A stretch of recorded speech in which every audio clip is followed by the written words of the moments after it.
L'enseignement, en France encore plus qu'ailleurs, accorde une place essentielle dans l'évaluation et la sélection aux capacités de mémorisation et de modélisation. Autrement dit, deux choses que la machine fait déjà bien mieux que nous.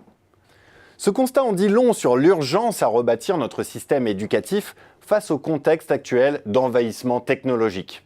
Alors oui, mais comment ? Eh bien, tous ceux qui se posent cette question pourront trouver des réponses dans le livre « Apprendre au XXIe siècle » du biologiste François Tadei, par ailleurs spécialiste des questions d'éducation. Un livre inspiré, entre autres, par la remarque d'un instituteur qui reprochait au fils de l'auteur de poser trop de questions en classe. Difficile, vous en conviendrez, à avaler pour un chercheur qui a fait du questionnement la clé de voûte de son travail. C'est d'ailleurs à partir de son expérience professionnelle et personnelle que François Tadei formule des propositions très concrètes dans un essai pas forcément très structuré, mais c'est souvent de ce type de démarche qu'émergent les meilleures idées.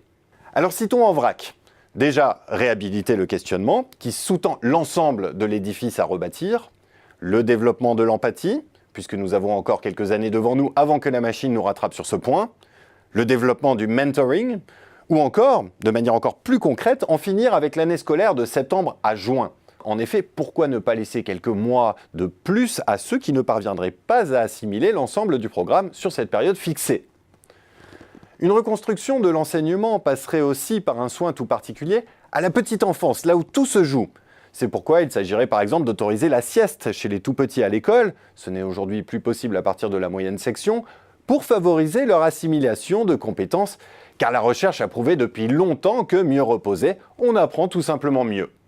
D'ailleurs, en ce sens, François Tadei propose, et c'est relativement original, de prévoir un budget public de R&D dans l'éducation nationale. Un autre message important du livre concerne l'importance de désiloter les disciplines.